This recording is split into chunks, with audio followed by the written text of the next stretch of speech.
Happy Monday, my friends. Welcome back into another edition of Prime Sports World, and hope you all are having a very blessed Memorial Day. Thank you for all the men and women who out there who made the ultimate sacrifice so that me and TJ can do this podcast here today as we break down the UFL week number 9 and give you our preview for week number 10. But yeah, I'm David Huffman right there, my co-host, Mr. TJ Hopkins, and we are getting down to the nitty-gritty when it comes to the UFL, aren't we, Mr. Hopkins? Yep, one more week? Yeah, one more week of the regular season, and then we got 2 weeks of playoffs, so 3 weeks of the UFL, and then the ride will be over. And then we can do a kind of analysis of the season when it's all said and done, some things we'd like to see them clean up and improve moving forward. But yeah, I'm David Huffman right there with my co-host, Mr. TJ Hopkins. Please like, share, and subscribe to the podcast as we try to be the number one hub for all things UFL. And on this Memorial Day, no, there are no more undefeated teams in the UFL as the San Antonio Brahmas knocked off the Birmingham Stallions. But let's talk first about the first game. Battlehawks falling to the Renegades 36-22. This is the second victory for the Renegades in 3 weeks as they put up 47 points 2 weeks ago. They followed it up with a 36-point output here in this game. And this is a game where they basically led wire to wire as they beat one of the better teams in the UFL, the the St. Louis Battlehawks. They won, 36-22. Thoughts, TJ?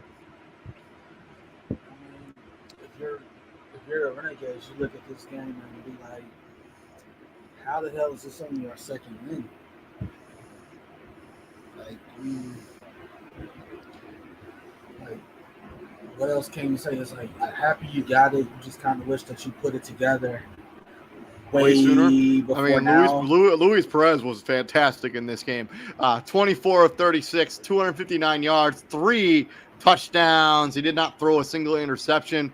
They ran for 3.8 yards per clip on the ground as well. I mean, this is an overall. And I mean, the St. Louis Battlehawks, they did some nice things. They ran the ball extremely well in this game, 6.1 yards per carry. Manny Wilkins had 2 touchdowns on the ground, but he threw 3 picks. You're not going to win a lot of games when your quarterback throws 3 interceptions. You go 18 for 32, 179 yards, a touchdown, and those 3 interceptions. And Akeem Butler had probably his quietest game of the season. 2 catches for 12 yards in this game, as Jacob Sailors caught the lone receiving touchdown for the St. Louis Battlehawks. On the other side, Sal Cannella, he had another receiving touchdown in this game. I would not be at all surprised if he's in the NFL next season. Like, he is a big boy, and he's been productive in the UFL at the tight end position. 5 for 70 for a touchdown in this game. I think he's had a touchdown almost every week for the Arlington Renegades. I would not be surprised at all if he's playing in the NFL next year, this season. You'd hope so. I mean, like, obviously, that's what you put the work in for. I was relatively surprised that the Renegades held on, because it's just, we've seen this story before from them, right? Like, they get up, they get a lead, and then all of a sudden they show you why they're now 2 and whatever. Well, I mean, they like the Battlehawks did take the lead in the third quarter. They were up 19-21 after Manny Wilkins had the rushing touchdown. The 1-point conversion was a failure, but then the Arlington Renegades showed some grit. I mean, they scored the next 2 touchdowns, 3 touchdowns, or they had a field goal, and then they had a pick 6, and then I'm not sure what this point after. Like, I'm looking at like the UFL's main website. They have like a weird like Keon Kennedy point after attempt point for. I'm not sure what this is. I don't think it counted as points in the game, so let's just ignore it. No, they must have gotten 1 point. Like, I don't really know. Did they intercept like the point after attempt to take it to the house and get 1 point out? I don't know. But Arlington's closed the door. They scored the final 2 touchdowns to seal this game, 27-21, and then they put them up 36-21 to seal the deal, also with a field goal mixed in there. This is a good win for Arlington. I know you had a disappointing season, but yeah, you got to be kicking yourself. Like, where has this been all season long? So, to the next game, staying on Saturday, the last undefeated football team in the UFL has fallen as the Birmingham Stallions fall to the San Antonio Brahmas, 18-9. This is a game where the Brahmas were extremely dominant, basically from the get-go. They were up big, maybe not big, but their defense was just so good in this game.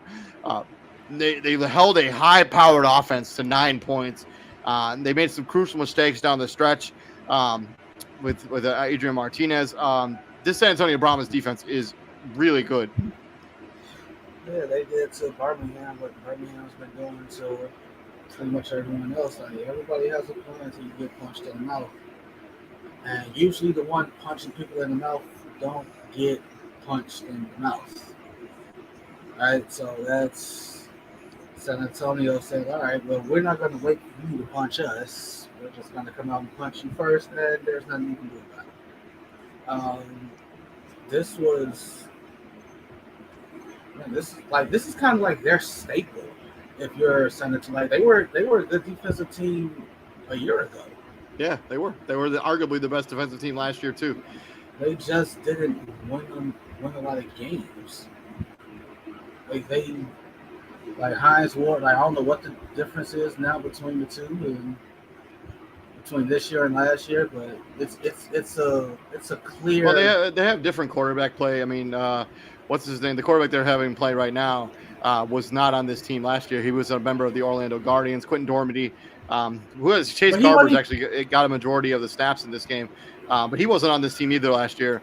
But Dormady wasn't even good last season. He could not. Like he couldn't even keep. Well, I mean, he was okay. I mean, he got suspended for 8 games, or was it 5 games, or whatever it was, and then he came back. But even when he came back, it's not like he, kept that job consistently. Like he was not that. He wasn't even all that impressive. Yeah, it's true. But they did a good job. They won time possession. I mean, that's what you got to do against a team like the Birmingham Stallions. Their defense, sealed the deal with that game-sealing interception to finally lock up this game. And then they have probably a guy who's going to be in the running for Defensive Player of the Year, and Delonte Scott, who was just a man-child in this game. Yeah, hey, that's what happens. Like they said, they said like one earlier this season. They like, hey, we got a bunch of dogs on this team, and shit, he ain't lying. Yeah, I mean, on the stat side, Adrian Martinez, probably his worst game of the season. He had 18 for 32, 211 yards, a touchdown, and 1 interception. That game-sealing interception at the end of the game there. And then we had Adrian Martinez was the leading rusher. Probably not the recipe you want for success, but that's kind of the way they've kind of done things here in Birmingham. And Jay Sternberger, former Green Bay Packer, leading receiver for this team, 7 for 110 and 1 touchdown. I wouldn't be surprised if he is not back in the NFL next season as well. On the other side, I already talked about Chase Garber, 16 to 23, 139 yards. Anthony McFarland's been a nice story. Former NFL player, 15 for 82, 5.54 yards per clip. He was also this team's leading receiver in terms of reception, 6 for 34. And Justin Smith caught the lone receiving touchdown for the San Antonio Brahmas. As they win this game, it sets up a very interesting matchup next week against the St. Louis Battlehawks. To Sunday, where the Michigan Panthers pull victory out of the jaws of defeat and beat the Roughnecks 26-22 behind a 14-point fourth quarter to basically come back and win this game 26-22. Thoughts, TJ? Well, Houston showed you why they're struggling. Like they had this game, and then you let one guy just have the second half of his life. Yeah, what was he, 12 of 15 in the second half? Yeah, it was like perfect. He was like damn near perfect, and he ran for 76 yards. He only had 3 incompletions, one of them being a pick. He ran for 2 touchdowns. He threw for another, and then he completed 2 just beautiful dimes for the double up to get 7 points out of those touchdowns. Yeah, I mean, Bryce Perkins had the half of his life in this game for sure. And the other great thing, the Michigan Panthers won this game, and they didn't even have to rely on the leg of Jake Bates. I mean, come on, I gotta give it to him. It's like you watch that game, you just like there's just teams in this league where you just talked about 2 of them, like Houston and Arlington. It's just like you look at them like they get a lead, and Memphis too, like they get a lead. It's like, well, that's not gonna last long. No. It's almost like all right, like when's it happening? When's it gonna happen?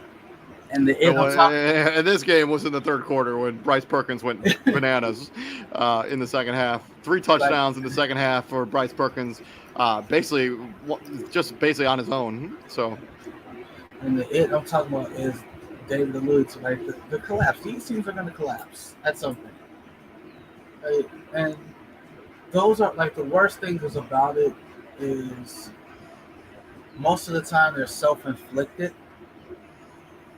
This one, Michigan just said we're better and let's stop playing. And 12. Like I don't care what I don't care what happens. They score, you get the ball back. It's not. Oh, we score. All right, it's not make it take it. It's not keeps every time you score. They score like you had the chance to shut any type of momentum down they had, and they walked you down. I mean, they won at one time possession by almost 7 minutes. I mean, this is a game and on paper you win. You win the turnover. Win. You win the turnover battle 2-1. Like, this is a game you should win. Like, and yet, by 2 possessions, this is anywhere from like what should be a 10 to like 14-point game in NFL lingo. Like, they don't have that here. Like, most teams, when they score, they go for 2 and so on and so forth. Like, it's the end of the season. There's nothing you can really say at this point. If you're the Roughnecks, if you're the Renegades, if you're the Showboats, there's not like, hey, go. Like, I'm not saying go through the motions, but you're pretty damn. You're close to that. Like, and they have another guy on Michigan's defense who's probably going to be in the running for DPOY as well. And this Breland Speaks guy, he had he had 3 sacks in this game. One of them was just like the easy. He had 4 tackles for loss and 3 sacks in this game. One of the sacks was like the easiest sack you'll ever have in your life, where Henderson basically slipped. Yep. Yeah, he slipped as he was going. Like, this is for the game. Like, this is. Yeah, Henderson Nolan, he slipped. He played okay in this game. 7 of 18 for 150 yards and 2 touchdowns. That completion percentage is not really where he wanted to be, but yeah, he was just trying to make a play and absolutely just completely slipped. They were unable to convert on 4th down. That was the end of the game there. But this is a good win for Michigan. I mean, you're going to need to be battle tested, and it sets up a really interesting matchup next week, which we'll talk about here in a few minutes with the Birmingham Stallions. And then to the final game of the weekend, probably a game majority of America did not get to watch because the UFL decided to put them on at the exact same time on the exact same network. But the DC Defenders beat the Memphis Showboats 36-21. Jordan Tiamu was good in this game, finally, for a change this season. He threw 4 incompletions the entire game. 2 of those incompletions were interceptions. He put 20 of 24, 237 yards, 2 touchdowns, and 2 interceptions. On the Memphis Showboat side, Jordan Love's his brother, Josh Love, got the start for the Memphis Showboat. That's not true. Don't quote me on that. I'm just kidding. 9 of 14, 105 yards, and 1 touchdown and 2 interceptions. As Jordan Tiamo arguably had his best game of the season in this one, as they put up 36 points. They won wire to wire, and it's another one of those things like, where was this all season for the DC Defenders? It also helps when you're going against one of the worst teams in the league. That's what it is. Like, you gotta take it with a grain of salt. You gotta see. You gotta look at this like, all right, we are playing the worst team in the league. It's like, all right, we as far as point differential, Memphis is the worst of the worst. It's like, okay, we are playing them like it is Memphis. It's like, I'm like, don't get me wrong, like, hey, a W was a W, play who was in front of you, all that good stuff, right? But to your point, it's where was not just all season, like, yeah, what was the DC team from a season ago? Where was the DC team that had us talking about Jordan Tiamu playing in the NFL? Yeah. And I mean, the way, I think what people are forgetting is like the way people talk about Birmingham and them missing Bo Scarborough, but it hasn't hindered them at all. We also got to remember DC is missing Abram Smith. Yeah, I think that has him tearing his Achilles during training camp, like you're expecting that guy to be there, and when he's not, I mean, it's got to take a load off your offense. Yeah, like, it's obvious. Like, it is. He was awesome for them last season, so. Like, it is so obvious. Like, hey, that guaranteed. I don't even know how many yards he rushed for last year, but it had to be over 1,000. He, like, I don't think so. Not having that guy in the backfield, it's like, I'm not really worried about anyone else back there.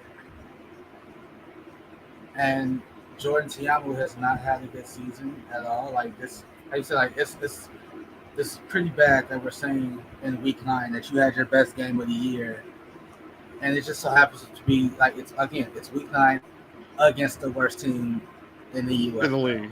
Yep.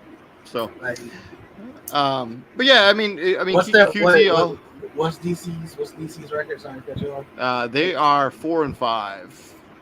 So, yeah, like for you to and yeah, playoffs done. Like this ain't. There's nothing you can do. Like there's no Yep. one that can lose and you bump in if you win. Like no, like the four teams are the four teams. You're done. You're done.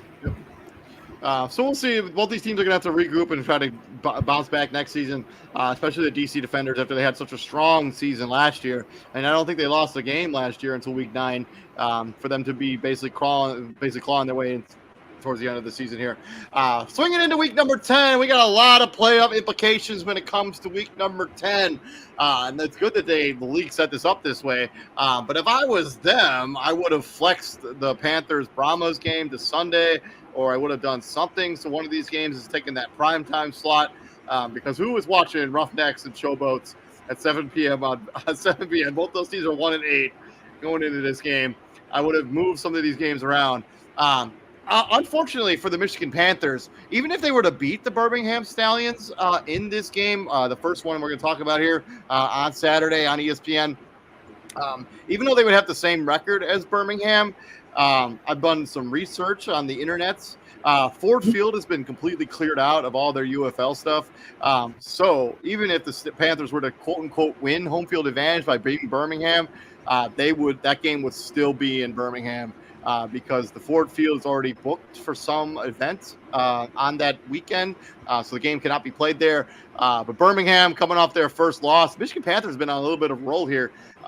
They have won 5 in a row heading into this game. TJ, Birmingham, Michigan, for all the marbles, quote unquote, in the USFL standings. Who do you got? Is Perry gonna have that? Is he gonna? Can he continue what he was doing against this team? I mean, anything is possible, right? I mean, there isn't a lot of tape on Bryce Perkins, that's for sure. Like there's not, and that's usually a good thing. Like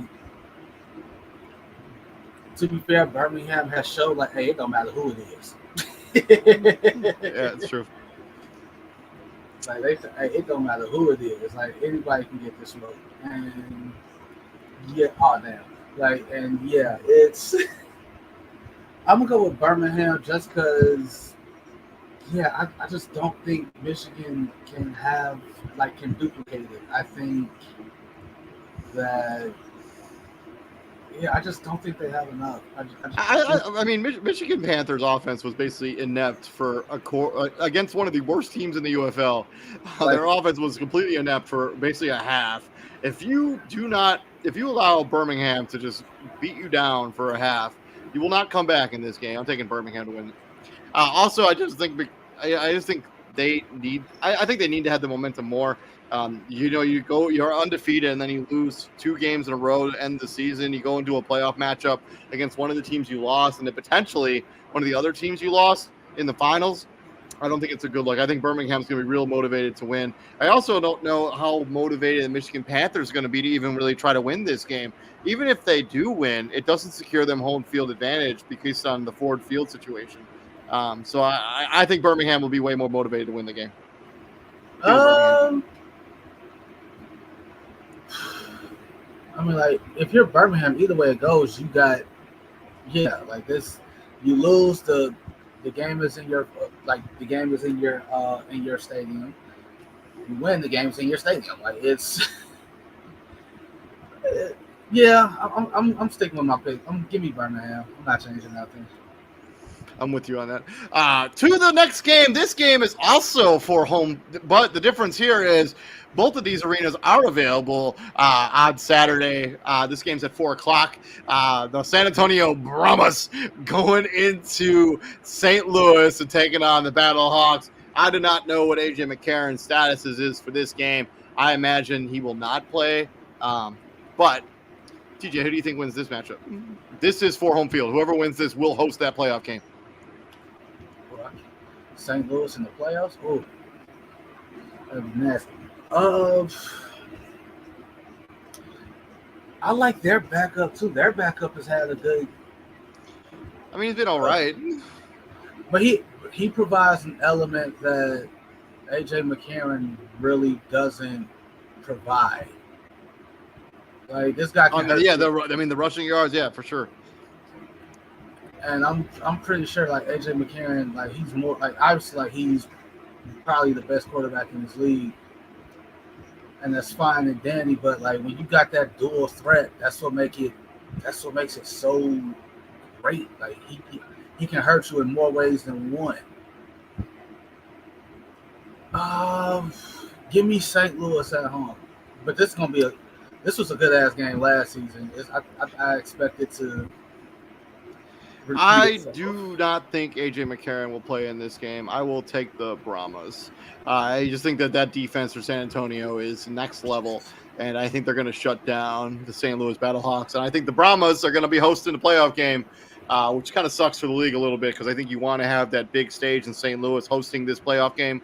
But I just don't think it's going to work out that way. San Antonio Brahmas win the game, and they host the playoff game. San Antonio has a good home field too. Yeah, it's okay. The Alamo. I mean, it's all right.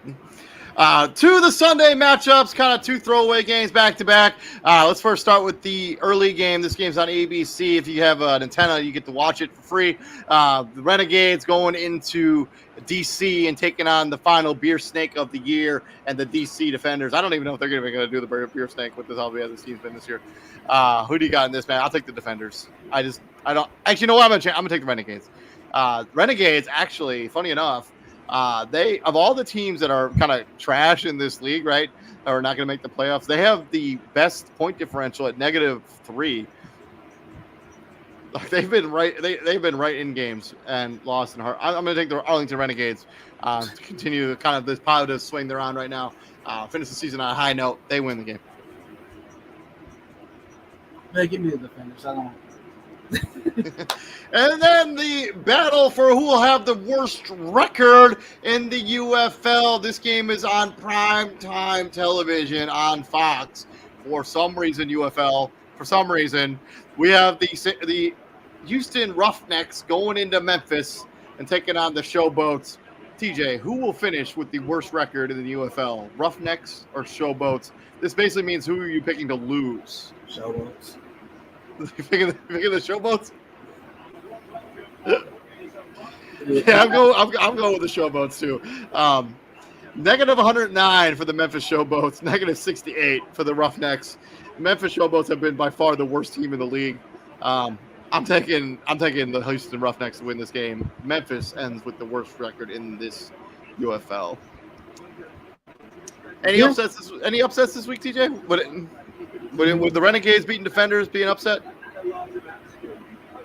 All things considered, yeah, that's still an upset. Like what, 2 wins versus 4. DC was expected to be way better than this. One of the better teams in the league. Yeah, this is this is an upset. It would just be the nail in the coffin. That is the Defender season. Like this is one of those. Like, hey, I can't wait for this motherfucker to end. Like, that's true. That's true. They went from having the best record in the league to 4 wins at this point in the season. It's really disappointing. Many people thought that they had them as a favorite coming out of this. So, with Michigan beating, yeah, that's an upset. Michigan beating Birmingham, that's an upset. Yeah, I guess so. Even though Michigan is even though they're a good team, like that's still an upset. Yeah, I agree with you. I don't think that's happening, though. But thank you very much for joining us. That's been our Week 9 recap, Week number 10 preview. Please like, share, and subscribe to the podcast as we try to be the #1 hub for all things UFL so far this season, as we have just 3 weeks left in the regular season, or 1 week left in the regular season, and then in the playoffs, so 3 weeks left in the UFL season. On tomorrow's episode of The Prime, we're going to be breaking down the Southeast Division, their off-season plans in the National Basketball Association, as we get full swing into off-season stuff when it comes to the National Basketball Association. TJ, what do we do here at the Prime, my friends? Thoughts and prayers to the Walton family. We lost NBA legend Bill Walton today. I didn't even know Bill Walton was battling cancer. Like he's just so jovial all the time. Like Bill Walton doesn't change. No, not at all. And it just sucks that his career ended the way that it did, like marred by injuries. He was on his way to be one of the greats. And if you look up Bill Walton's, like if you look up his stats, like you see all the points, like you see the points that he scored, and you'd be like, oh, that's it. But you look up his accolades, like he's one of the more decorated players in NBA history, and he also owns us, not owns, but he's also one of the few people to block Kareem's skyhook. Like that's a very short list. Like that's a very short list, and people talk about the skyhook. It's the most unblockable shot in league history, and Bill Walton just said, "Hold my beer," more like "hold my joint," because he's an avid marijuana. If you watched any of his broadcasts where he's like the color commentary, Oh yeah, he's high. He is high. You're aware of the drug uses of Bill Walton. But yeah, our thoughts and prayers out to him. Also, our thoughts and prayers out to anyone who's lost a loved one in the military. As we do celebrate Memorial Day here in the United States. But yeah, thank you very much for joining us. And we bring the heat here at Prime Sports World. We'll be back here tomorrow. You guys all be safe and have a good night. And take an Uber if you're going to go out. Are you even going to bother watching the game tonight? No, I am. Of course I am. I watch every game. I am going to watch a little bit of WWE because it's Monday Night Raw, but I will be watching some of the basketball game because I like it. So I think it's going to be – I think it's over. So we'll see. Do you ever just want to see like how bad it gets? Like sometimes, yeah. Yeah, sometimes. But yeah, we'll see you guys tomorrow. You have a good night. Peace out, brother. Hey,